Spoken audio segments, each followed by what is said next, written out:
2/3 ए 2 किसी एपी में है, 3 क्रमागत एपी में है, तो कहता है कि ए के जगह मान क्या होना चाहिए। ऐसे क्वेश्चन पलट कर देता है, जबकि तू लोग बनाया है। तू लोग कैसे बनाया है? तू लोग बनाया है इस ढंग से, 2 खाली स्थान 3 बीच में क्या रखा जाएगा, ऐसा क्वेश्चन बनाया है ना। वही चीज है, यहाँ ही हटा दिया कि ए रख दिया, तो ए के जगह मान क्या होगा, तो वही बात पकड़ना है। कैसे? जैसे वो पकड़ता था ऐसे ही ये पकड़ेगा ना। तो यहाँ से शुरू करता है बनाने के लिए, जैसे पहला क्वेश्चन बनाते हो तो यहाँ पर ए बराबर कितना दिया है, 2/3। अब यहाँ आ जाते हैं, कौन सा पद है? तीसरा पद, यानी तीसरा पद का आप सूत्र लिखते हैं, क्या लिखते हैं? तीसरा पद दिया गया है, तीसरा पद कितना दिया गया वहां पर, 2। तो तीसरा पद का आप सूत्र क्या लिखते हैं, a + 2d बराबर 2, यही लिखते हैं।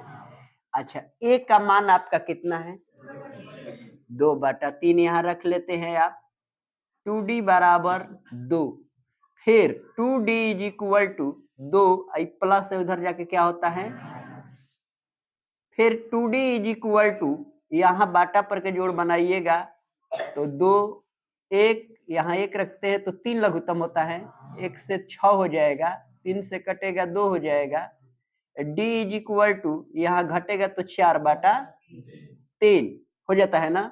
गुणा में है, इधर आएगा तो भागा में हो जाएगा ना, 2 इधर गया भाग हो गया, 2 2 निकाल, d बराबर क्या आ गया, 2/3।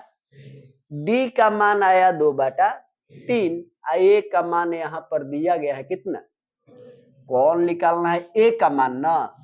तो यहाँ पर आप लोग लिखिएगा कि a बराबर, दूसरा पद है a जो है, यहाँ a लिखा है, दूसरा पद है, दूसरा पद का सूत्र होता है a जोड़ d, तो इसका मान है 2/3 है ना। d का मान भी आया है 2/3, 3 2 जोड़ 2 यानी 4/3, a का मान क्या आ गया, समझ में बात आई है। इसी ढंग से आप देखिए दूसरा को, दूसरा में भी बहुत सोचने वाली बात है। किसी समानांतर श्रेणी का ये नामा पद इतना दिया गया है, an प्लस कुछ दिया था यहाँ पर, 1 चाहे 2 होगा, ऐसे ही कुछ होगा, जो भी रहे वहां कुछ अंक रखे, उससे मतलब नहीं है, अंक कुछ भी रखे।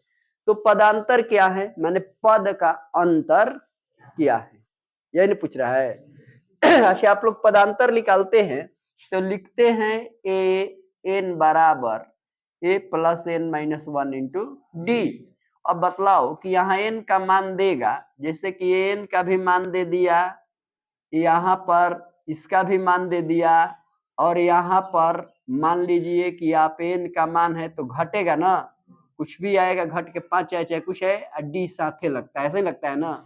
तो पदांतर निकालते हैं तो d का जो मान होता है n के साथ होता है, क्या होता है कि नहीं, देखो ये n के साथ ना d का मान था। तो यहाँ n के साथ ही किसका मान है, d का, और d को ही क्या कहता है, पदांतर, d को ही कहता है। इसलिए वहां डायरेक्ट लिखेगा कि d का मान, यानी पदांतर कितना है इसमें, a, आंसर क्या होगा, a। वो 1 नंबर का क्वेश्चन है तो बनेगा नहीं, उसको ऐसे ही चलना है। इसके बाद चलते हैं 3 नंबर क्वेश्चन पर। an बराबर दिया है, सब मान दिया है, तो आराम से तुलु निकलता है। मान लो कि an निकालना है तो a + n - 1 × d सूत्र लिख देता है। अब a का मान कितना है, 2, n का मान क्या है, 6 - 1 होगा, और d का मान इसमें देखो कितना है, तो 3।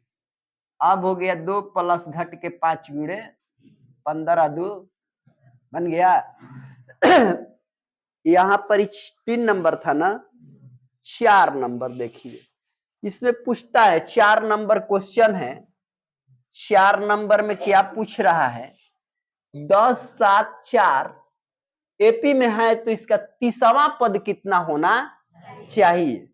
तो तीसरा पद आपको निकालना है तो सबसे पहले आप क्या कीजिएगा, a का मान d का मान लीजिएगा। a का मान यहाँ कितना है, 10, और डी का मान कितना निकालेगा, 7 में 10 घट जाएगा तो कितना हो जाएगा, -3। तीसवा पद निकालना है ना, तो तीसवा पद बराबर ए जोड़ 29 डी होगा ना। ए का मान 10 अब 29 गुणे हो गया -3, 10 माइनस ये हो गया प्लस माइनस माइनस 9 तिया द्वितीय 6 2 10 घट गया तो क्या बच गया, आंसर आ गया। यहां पर 5 नंबर क्वेश्चन देखिए, 5 नंबर क्वेश्चन में क्या है, 5 नंबर में है 9 12 15 एपी में है, तो ए नामा पद कितना होना चाहिए, ए नामा पद निकालना है। ए नामा पद का सूत्र पहले तो ए बराबर कितना दिया है ये देख लीजिए 9, और डी बराबर कितना है ये भी देखिए, तो 12 में 9 घटेगा तो 3। ए नामा पद निकालना है ना जी, तो ए नामा पद का सूत्र लिखिए, ए एन ये नामा पद है ना, इसी को नामा पद कहते हैं।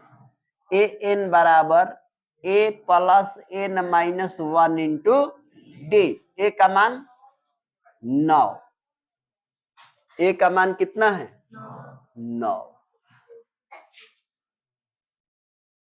एन का मान नहीं है, डी का मान 3।